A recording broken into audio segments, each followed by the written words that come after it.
Welcome everyone in my channel NP Maths Hub. The point-to-point solution for the every questions. Number जो 27वां अपने वो है root 1 minus sine ए upon 1 plus sine ए बराबर 1 upon sec ए plus 10 ए। तो ये question है, तो क्या करना है, देखिए ये आपका स्क्वायर रूट में है, तो नीचे जिसका हर है 1 प्लस साइन ए है, तो आपको 1 प्लस साइन ए से ही गुणा और भाग करना है। रूट 1 प्लस साइन ए से गुणा और भाग, या यूं कहूं अंश और गुणा, हर में आपने गुणा कर दिया, अंश और हर में गुणा कर दिया। ध्यान रहे ये प्रश्न मिलता जुलता है जो हर का परिमेयीकरण करते हैं, लेकिन उससे ये प्रश्न नहीं होगा। इसमें हर का जब परिमेयीकरण करते हैं तब यहां प्लस होता है तो माइनस से गुणा करते हैं, और हर में से आप स्क्वायर रूट का साइन हटाते हो। लेकिन हम 1 प्लस साइन ए है आपका हर, और 1 plus sine A under root में, उसी से हम गुणा और भाग करेंगे। तो ऊपर देखिए आप root 1 minus sine A root 1 plus sine A, यानी a minus B A plus B बराबर क्या हो जाता है, A square minus B square. तो देखिए यहां पे A square minus B square हो गया, और नीचे देखिए आप सेम टर्म हो गई 1 प्लस साइन ए 1 प्लस साइन ए, तो अंडर रूट 1 प्लस साइन ए का होल स्क्वायर हो गया। इस होल स्क्वायर से ये स्क्वायर रूट कैंसिल हो जाएगा, और ऊपर है आपका 1 माइनस साइन स्क्वायर है। ये देखिए sign square theta plus cos square theta, ये अपनी सर्वसमीका होती है, ये वाली देखिए आप, इसकी वैल्यू 1 होती है, तो यहां अपन 1 माइनस साइन स्क्वायर थीटा की जगह कॉस स्क्वायर थीटा रख सकते हैं। और फिर ये कॉस स्क्वायर से ये फिर से अंडर रूट कैंसिल हो गया, तो ऊपर है आपका कॉस ए अंश में न्यूमरेटर में, और डिनोमिनेटर हो गया 1 प्लस साइन ए। ये आप यहां लिख करके छोड़ दीजिए। अब सेकंड पार्ट को स्टार्ट कीजिए, 1 अपॉन सेक ए प्लस 10 ए। सेक थीटा को और टेन थीटा को साइन और कॉस के पदों में लिखना है। तो देखिए सेक को लिख दिया मैंने 1 अपॉन कॉस ए, कॉस का उल्टा होता है रेसिप्रोकल, और टेन को लिख दिया मैंने साइन अपॉन कॉस। फिर देखिए दोनों न्यूमरेटर और 1 प्लस साइन ए, ये देखिए 1 प्लस साइन ए। अब 1 बटा ए बटा बी जब होता है, तब ये डिवाइड के नीचे जो टर्म है जो हमारा भिन्न है उसको हम उल्टा कर देते हैं, तो cos A upon 1 plus sine ए। तो इसका देखिए आप LHS भी यही था, RHS भी यही है, दोनों का इक्वल हो गया। इसका जो सेकंड पार्ट था 3 नंबर का, sine theta plus cosec theta का whole square, cos theta plus sec theta का होल स्क्वायर बराबर 7 plus tan square theta plus cot square theta. आपको केवल इसका लेफ्ट पार्ट हल करना होगा। क्या है लेफ्ट पार्ट, ये देखिए यहाँ पे a plus B whole square, ये आपको सर्वसमीका एल्जेब्रिक आइडेंटिटी लग रही है। तो क्या होती है, a square plus B square plus 2ab। तो यहां देखिए a square sine square theta, b square cosec square theta, 2ab 2 into sine theta into cosec theta. Same यहां भी देखिए cos square theta plus sec square theta plus 2ab का जो term है उसकी जगह पे 2 into cos theta into sec theta लगा दिया। अब देखिए इस साइन स्क्वायर थीटा के साथ ये कॉस स्क्वायर थीटा मैंने ब्रैकेट में रखा, ये सारे प्लस में है, तो हमने क्रम विनिमयता लगा दी, कम्यूटेटिव लॉ, इनको पास में ले आया ताकि इसकी जगह मेरी सर्वसमीका पहली लग जाए। फिर देखिए कॉसेक स्क्वायर थीटा, इसकी जगह हमारी सर्वसमीका 3 काम आती है, यह है सर्वसमीका 3, यह है 2 और यह है 1। Sign square theta plus cos square theta हमारी सर्वसमीका 1, उसका मान 1 हो जाएगा। कॉसेक स्क्वायर थीटा का मान 1 प्लस कॉट स्क्वायर थीटा हो जाएगा। ये यहां पे देखना क्या करना है, sine into cosec, sine theta और कॉसेक थीटा एक दूसरे के रेसिप्रोकल यानी कि उल्टे होते हैं। तो क्या कीजिए, इस कॉसेक थीटा को 1 बटा साइन थीटा लिख दो, तो ये देखो साइन थीटा से साइन थीटा कैंसिल हो जाएगा, और यहां से केवल क्या आ जाएगा, 2 आ जाएगा। इस कॉस स्क्वायर थीटा को मैंने यहां ले लिया है, और ये सेक स्क्वायर थीटा में हमारी सर्वसमीका कौन सी काम आ जाएगी, सेकंड। ये देखिए 1 प्लस टेन स्क्वायर थीटा, इस सेक स्क्वायर थीटा की जगह पे 1 प्लस टेन स्क्वायर थीटा, और इधर सेक थीटा को मैंने लिख दिया 1 बटा कॉस, ताकि कॉस से कॉस कट जाए और यहां से भी 2 आ जाए। इनको काउंट करेंगे, 1 2 2 4 5 और 2 7 tan square theta plus cot square theta. यही आपका सॉल्यूशन है। ऐसा किया है तो आपके मार्क्स नहीं कटेंगे। क्वेश्चन नंबर 28वां जो था अपना, वो था कि एक एक्स एक्सिस पर कोई बिंदु है ए जो -2 3 -3 और 4 से समदूरस्थ है, यानी कि इक्वी डिस्टेंस है। तो सबसे पहला काम, एक्स अक्ष पर अगर कोई बिंदु होता है, एक्स एक्सिस पर कोई बिंदु होता है, तो उसके कोऑर्डिनेट यानी कि निर्देशांक क्या होते हैं, x, 0, क्योंकि y हमेशा क्या रहता है, 0 एक्स एक्सिस पर। तो ये है x कोमा 0 हो गया। अब ये दूसरा कोऑर्डिनेट दे रखा है b, बिंदु दे रखा है b, और अब एक और है c। अब ये समदूरस्थ है, समान दूरी पर है, मतलब इन दोनों के बीच की जो डिस्टेंस यानी दूरी है वो समान है। तो AB बराबर AC हो गया। ये देखिए समदूरस्थ बिंदु का फॉर्मूला। अब AB बराबर AC, अगर मैं दोनों तरफ वर्ग कर दूं तो ये हो जाएगा AB स्क्वायर बराबर AC स्क्वायर। ये मैंने वर्ग क्यों किया? क्योंकि हमारा जब दूरी सूत्र लगाते, कौन सा सूत्र? दूरी सूत्र। तो दूरी सूत्र में दोनों तरफ अंडर रूट आता है, रूट x2 माइनस x1 का whole square plus y2 minus y1 का होल स्क्वायर। तो यहां इधर भी अंडर रूट, इधर भी अंडर रूट, तो दोनों तरफ का स्क्वायर रूट हटाने के लिए आपने क्या कर दिया? वर्ग कर दिया। फिर देखिए आप वैल्यू पुट करो। अब ये हो जाएगा, देखो यहां पर ये है अपना, देखो x1 y1, और ये हो जाएगा x2 y2, किसी बिंदु को पहला बिंदु और ये दूसरा बिंदु। तो देखो x2 माइनस x1 करेंगे तो x माइनस है सूत्र का, और x1 खुद कैसा है? -2। तो ये आपका माइनस माइनस प्लस 2 हो जाएगा, x plus 2 whole square. 0 minus 3 का होल स्क्वायर करेंगे तो 0 का कोई मत, -3 का वर्ग 9 हो गया। फिर यहां पे देखिए इसमें भी वही काम है। अब ये सूत्र अलग लग गया, ये सूत्र अलग लगेगा। ये हमारा x1 पॉइंट है और ये x2 है। इस बिंदु के निर्देशांक x1 और x2 है। तो क्या हुआ? x2 माइनस x1 करेंगे तो x minus minus 3 whole square, यहां पे लगाएंगे अपन होल स्क्वायर। तो अब देखिए क्या हुआ, माइनस माइनस ये प्लस हो जाएगा, x प्लस 3 होल स्क्वायर। ये है 0 माइनस 4 का होल स्क्वायर, 0 का कोई मतलब नहीं, -4 का स्क्वायर 16 हो जाएगा। अब यहां पे a प्लस बी का होल स्क्वायर लगाएंगे तो क्या आएगा? देखिए a स्क्वायर यानी x square, 2ab 2 into X into 2, B square यानी 2 का स्क्वायर 4, 9 का 9, इसमें भी a प्लस बी का होल स्क्वायर लगाएंगे, a स्क्वायर यानी x square, 2ab 2 into X into 3, b का स्क्वायर करेंगे तो 3 का वर्ग 9 और 16 का 16। उसके बाद देखिए ये एक्स स्क्वायर कैंसिल हो गया, ये 9 से ये 9 कैंसिल हो गया। जब समान चिन्ह की संख्याएं दोनों अलग अलग पक्षों में हो तो वो कट हो जाएगी। ये हो गया 2 दूनी 4x प्लस 4, ये है 3 दूनी 6x प्लस 16, ये प्लस का 6x इधर आएगा तो माइनस हो जाएगा, और ये प्लस का 4 जब आपने पक्षांतरित कर दिया तो 16 माइनस 4 बराबर 12, और ये माइनस का 2 गुणा वाला भाग में जाएगा तो x का मान -6।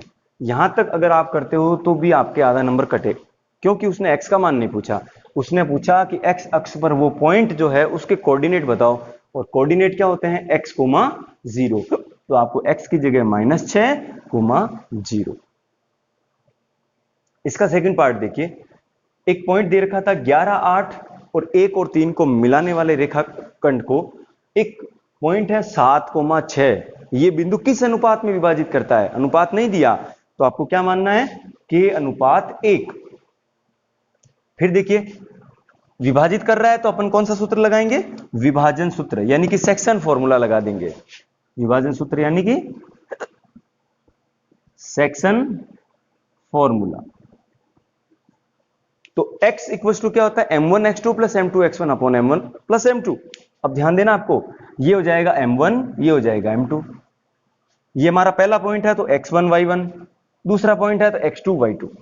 तो यहां से आपको वैल्यू पुट करनी है। तो x की जगह अपने साथ दिया हुआ है, m1 कितना है? k इंटू x2 कितना है? 1 प्लस m2 1, x1 ज्ञात बटा m1 plus m2 k plus 1। k को 1 से गुणा किया k, 11 को 1 से गुणा किया 11, और बटे में k प्लस 1। यहां पे वज्र गुणा करेंगे, देखिए k प्लस 1 किससे गुणा? 7 से, ये देखिए, और k प्लस 11 1 से गुणा होगा, वैसा ही रहेगा। 7k प्लस 7 बराबर k प्लस 11, प्लस का k इधर आया आप माइनस, 7 के माइनस k करेंगे 6k, 11 में से 7 गए तो 4, और ये 6 गुणा वाला भाग में, यहां पे आपने 2 का भाग 4 में 2 बार दे दिया और 6 में 3 दे दिया। ये k का मतलब है k अनुपात 1, k बटा 1। तो k अनुपात 1 का मान कितना आ गया? 2 अनुपात 3। क्वेश्चन नंबर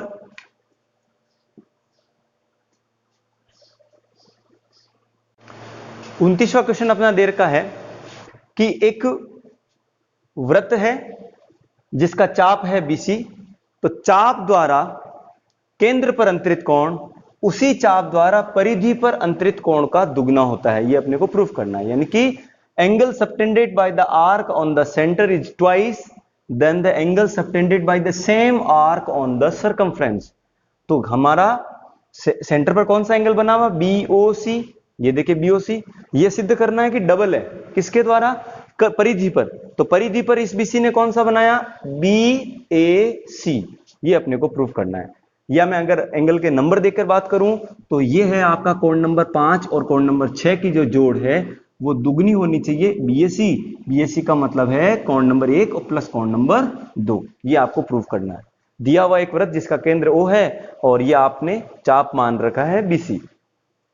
रचना में आप क्या करोगे, शीर्ष A से केंद्र से होती हुई एक अपन ने डॉटेड लाइन खींची, उससे क्या हुआ, हमारे पास त्रिभुज बने दो जिसका नाम है AOB और AOC। तो अब देखिए मैं यहां पे नोट कर लेता हूं, त्रिभुज AOB में अगर हम बात करेंगे तो ये वाला त्रिभुज है, इधर वाला। तो ध्यान दीजिए ये त्रिभुज का बहिष्कोण है, exterior angle of A triangle. कोण नंबर कितना है, 5। तो ये कोण नंबर 5 किसके बराबर होता है, कोण नंबर 1 + 3 के। क्या फॉर्मूला है, क्या अपनी थ्योरम है, त्रिभुज के बहिष्कोण का जो मान होता है उसके अंतः अभिमुख दोनों कोणों के योग के बराबर होता है। यानी कि exterior angle of the triangle is always equal to sum of opposite interior angle. Opposite भी होने चाहिए, यानी कि ये वाला एंगल नहीं लेना है आपको, ये वाला। तो इन दोनों के सम के बराबर होता है, तो कोण नंबर 1 + 3 आ गया। सिमिलरली इधर वाला ट्राइंगल AOC, ये रहा, ये है त्रिभुज AOC में। तो अगर हम AOC में बात करेंगे तो कोण नंबर 6 फिर से क्या आ गया, बहिष्कोण यानी कि एक्सटीरियर एंगल। तो वो किसके बराबर हो जाएगा, कोण नंबर 2 + कोण नंबर 4 के बराबर हो जाएगा। ये अपनी समीकरण 1 और समीकरण 2। अब इसके बाद देखिए आप, इनमें क्या रिलेशन है कोण नंबर 1 और 3 में। देखिए ये है अपना त्रिभुज AOB, इस त्रिभुज की ये भुजा और ये भुजा दोनों ही वृत्त की त्रिज्याएं हैं। बराबर भुजाओं यानी OA बराबर OB के सामने वाले कोण भी क्या होंगे, समान अंतरित होंगे। यानी कि equal angle subtended by the equal sides. अगर हमारी भुजाएं बराबर है तो इनके सामने वाले कोण भी बराबर होंगे। तो 1 = 3 हो गया, और इधर आप देखिए तो कोण नंबर 2 बराबर कोण नंबर 4 हो गया, उधर भी सेम ही रीजन है। अब आप क्या कीजिए कि इस समीकरण 1 में इस कोण नंबर 3 की जगह हम क्या रख सकते हैं, कोण नंबर 1 रख सकते हैं। देखिए कोण नंबर 1 + कोण नंबर 3 की जगह भी क्या रख दिया मैंने, 1 रख दिया। समीकरण 2 में देखिए आप, कोण नंबर 6 बराबर कोण नंबर 2 + कोण नंबर 4, और 4 की जगह क्या रख दूंगा मैं, कोण नंबर, ये हो जाएगा, यहां नहीं, ये हो जाएगा कोण नंबर 2, क्योंकि 4 नंबर और 2 नंबर बराबर है। तो देखिए इधर कोण नंबर 1 कितनी बार हो गया, 2 बार हो गया। कोण नंबर 2 ये भी कितनी बार हो गया, 2 बार हो गया। इक्वेशन 3 और 4 को आप सम कर लीजिए, तो इधर कोण नंबर 5 + 6 आ गया, इधर कोण 2 गुणा कोण A 2 गुणा कोण 2, इन दोनों को आपने जोड़ा तो 2 कॉमन आ गया, कोण 1 + कोण 2, और ये आपका यही प्रूफ करना था। और अगर मैं नाम देना चाहूं तो 5 और 6 की जगह कोण BOC रखेंगे, 2 गुणा कोण 1 + 2, इसकी जगह नाम रख दीजिए BAC। यानी कि angle subtended by the same arc on the circle is always twice than the angle subtended by the same arc on the circumference of the circle. वृत्त की परिधि पर, परिधि की बात करें तो केंद्र से बने कोण का आधा होता है, हाफ होगा, और अगर मैं सेंटर की बात करूं तो परिधि पर जो कोण बन रहा है उससे ट्वाइस होगा। वर्ग अंतराल दे रखा है आपको, यानी कि क्लास इंटरवल, फ्रीक्वेंसी यानी कि बारंबारता दे रखी थी, और एक तो माध्य पूछा था पहले भाग में 3 नंबर का, और दूसरा पूछा था 3 नंबर का बहुलक। माध्य उसने किसी स्पेसिफिक किसी नाम नहीं लिया कि विकल्पित माध्य विधि से कीजिए या पद विचलन से कीजिए, एज्यूम मीन मेथड या स्टेप डेविएशन का। इसका मतलब अपने को सबसे सरल और आसान विधि जो है प्रत्यक्ष विधि यानी कि डायरेक्ट मेथड से इसको हल करना है। अब डायरेक्ट मेथड का आपको फॉर्मूला पता होना चाहिए, एक्स बार बराबर sigma F x upon sigma F. ये आई क्यों लगा है अभी बता रहा हूं। तो सिग्मा एफ एक्स, एफ यानी कि फ्रीक्वेंसी यानी बारंबारता हमें दे रखी है, ये एक्स बता रहा है कि आपको इस वर्ग अंतराल में से एक्स निकालना है। एक्स क्या होता है? मध्य चिन्ह, मध्य चिन्ह यानी कि मध्य पद, इस वर्ग अंतराल का मध्य बिंदु। यह है निम्न सीमा लोअर लिमिट और यह है उच्च सीमा यानी कि अपर लिमिट। इन दोनों के जो बीच वाला होगा वो क्या होगा? एक्स होगा। तो क्या निकालते हैं? दोनों को जोड़ करके 2 का भाग लगा देंगे। 10 और 0 को आप जोड़ोगे तो मिलेगा 10 और 10 में 2 का भाग लगाने पर 5। इसके बाद देखिए सब में वर्ग अंतराल समान चल रहा है। सब में कितने का अंतर चल रहा है? 10 का अंतर चल रहा है। तो आप यहां पर भी 5 के बाद 10 यानी कि 15, 15 और 10 25, 10 35 और 10 45, इस प्रकार से आप कंप्लीट लिख सकते हैं। उसके बाद अपना फॉर्मूला देखिए, f इंटू एक्स होता है। तो हमारे पास f पड़ा था, x हमने निकाल लिया, तो आपको अगला कॉलम निकालना है f इंटू एक्स। इसमें मैंने fi xi इसलिए लिखा कि इंटरवल चेंज नहीं होना चाहिए। जैसे हमारा ये पहला वर्ग अंतराल है तो f भी पहले वर्ग अंतराल का होना चाहिए, x भी पहले अंतराल का होना चाहिए, ताकि 6 इंटू 5 बराबर 30। ये है fi xi यानी f1, 1 का मतलब पहला इंटरवल, पहला वर्ग अंतराल, f1 x1, इन दोनों का गुणा कितना हो गया? 30। f2 x2, इनका गुणा कितना हो गया? 150। इसी प्रकार से 13 इंटू 25 बराबर 325, 7 इंटू 35 बराबर 245, 4 इंटू 45 बराबर 180। फिर अपना फॉर्मूले में इसका मान रख देंगे।